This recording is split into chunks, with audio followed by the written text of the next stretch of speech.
Good morning. Welcome to the Health Freedom Expo. It is my privilege and honor today to introduce Diane Miller. Being a Minnesotan myself, I definitely appreciate all the work that Diane has done in the state of Minnesota as an attorney, helping protect our health freedoms there, and has also been very involved nationwide with the Health Freedom Coalition and the Health Freedom Action. So with this, I'll hand it over to Diane to tell us more. Thank you, Stephanie. Stephanie Madsen here is our new and youngest board member for National Health Freedom Coalition. Thank you. Thanks, Stephanie. Good morning. It's great to be here in California because my grandson is using my driveway to slide down on his sled on sheer ice. It's no snow anymore. It's just ice. So it's great to be here.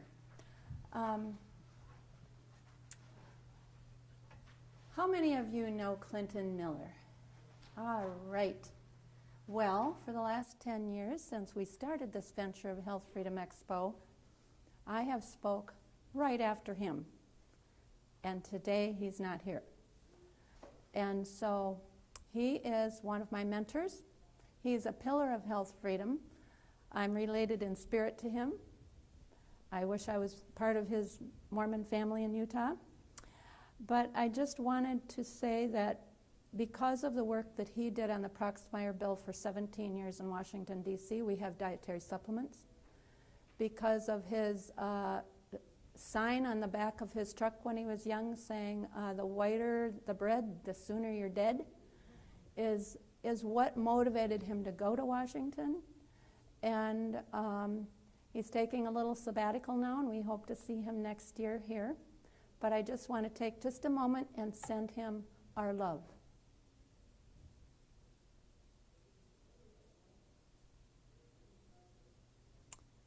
Great. Thank you. I met Clinton when we passed the Minnesota bill for complementary and alternative medicine to make sure that the herbalists, the homeopaths, and the farmers that were selling colostrum could be legal. And two really important things that Clinton has taught me over the years. One, the good guys always win. How many of you believe that? I mean, he's very convincing when he says this, that good guys always win. And I believe that too.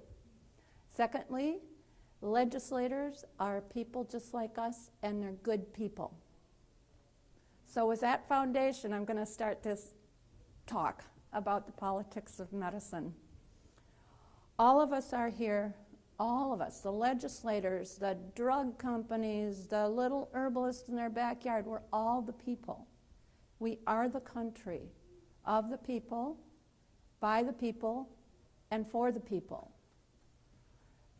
So, individual autonomy is extremely important to us as Americans. They've been known for their liberty. We think of freedom, liberty when we think of America, and we really want to protect our personal integrity. I was on the plane. I was kind of just meditating in the clouds, and I heard the lady beside me said, yes, I would like pineapple juice, and I would like some pretzels. And the guy on the other side said, I would like, a Coke and some peanuts. And I just thought, wow.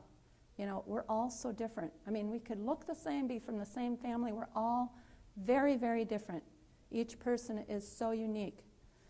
So we designed a country that would protect that uniqueness, ruled by the people. And there were principles we all agreed on at the beginning, and we wrote them down. And when we disagree on something, where do we go to look? If we have difference of opinion, we go to the law. First, we wrote the Constitution, and then we wrote state laws that reflect the Constitution. So who, I ask you, are the most important people in our country? The people who make laws, the people who change laws, the people who interpret laws, the people who enforce laws, the people who challenge laws. That's all of us. That's all of us. We all do those things. And if we don't do those things, we're not really Americans, because we have a country based on laws, not on a monarch royal family. We have our laws. They're ours.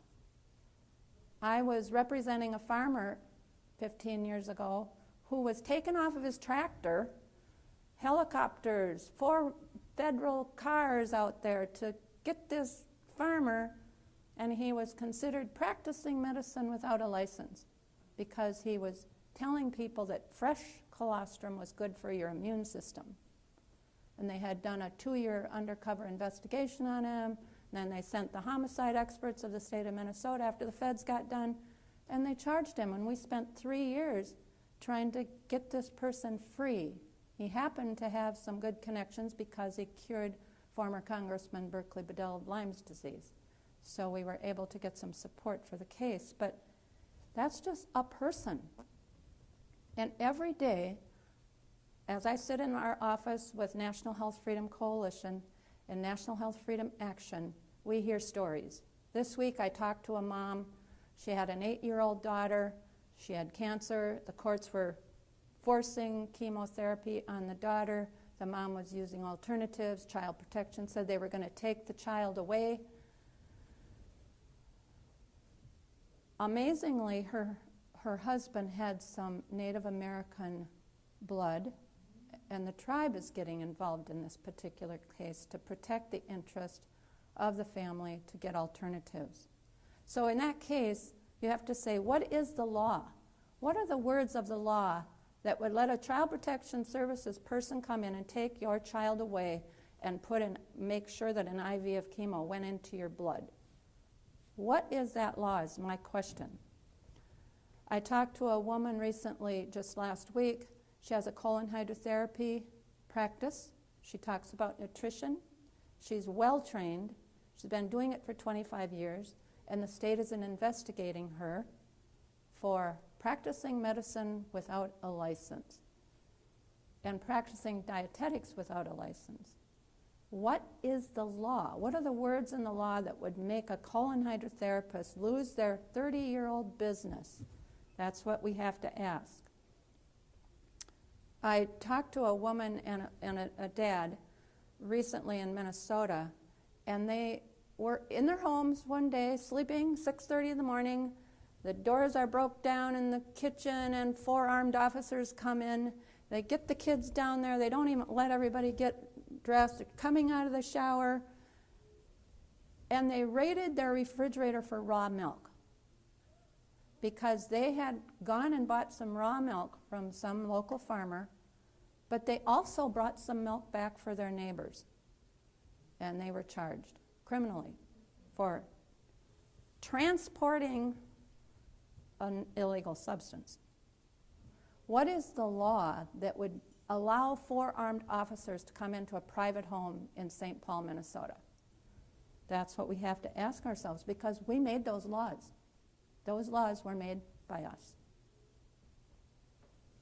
I talked to a woman who was using vitamin B6, liquid vitamin B6, and she was using it to help get the fluids down from her mom who had congestive heart failure. It was working very well, but then we read, say, maybe the drug company that is now looking into the impact of that is going to call it a drug, and they're taking it off of the shelf because it's not really vitamin B6, it's a chemical name, and the drug companies are trying to say this is not a dietary supplement, it's a drug. So we have a battle going. What would protect vitamin B6 liquid from staying on the market? We have to ask what those laws are. And when I went to Geneva and Italy to the Codex meetings, the international food safety meetings, I wondered, I thought the room was just going to be packed and everybody was going to be sitting there going, oh, what are these laws? What are these laws? And there's 182 countries on one floor. There's some national nonprofit organizations on the second floor. And then there's the balcony, which I thought was going to be packed with reporters. And I was the only one in the balcony. I was the only one at the Codex meeting. I was so freaked out. I was thinking I was going to this big deal overseas and I was going to meet all these people, and there I was by myself. And I went, whoa, I got this all wrong. So then a couple years later, I got all my colleagues, and we had 17 people there from different organizations in the United States to watch them decide. And who was representing us at Codex down on the floor? Who was representing our country, the United States of America, at Codex? Food safety on vitamins and minerals in this particular situation, our FDA. And they voted to make maximum upper limits on vitamins and minerals because they were dangerous.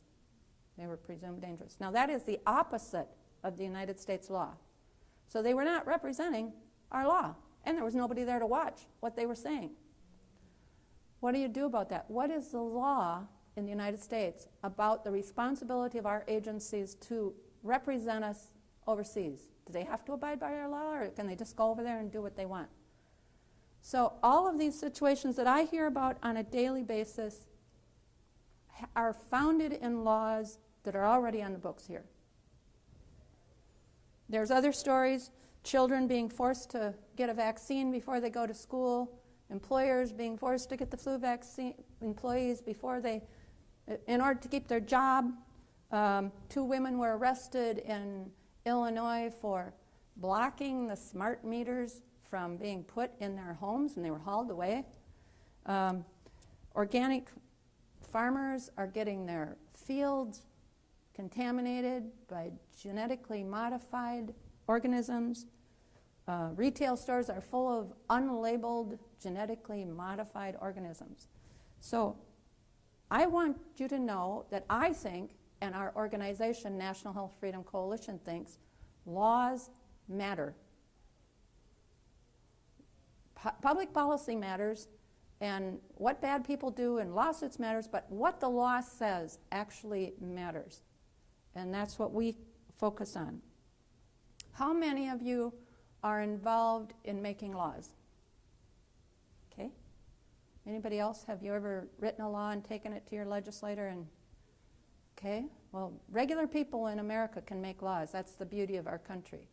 We can actually write the sentence saying, this is what I want. And when I was in Minnesota, I found this out because when we were writing the Health Freedom Act for all these unlicensed practitioners, after the farmer got shut down, we went and passed a law that said this is not going to happen again.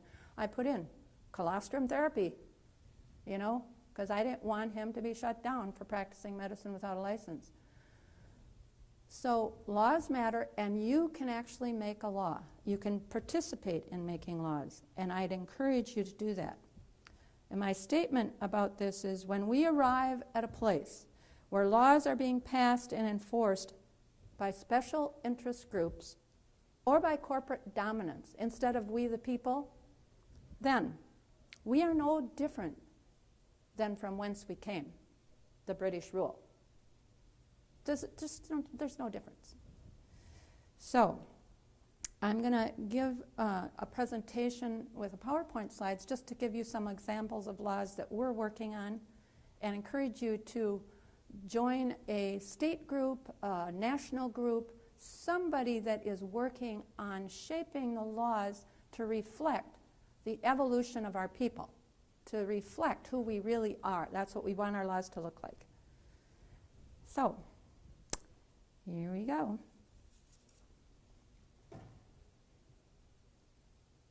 Oh, sorry. Arrows. We need to have arrows. Okay.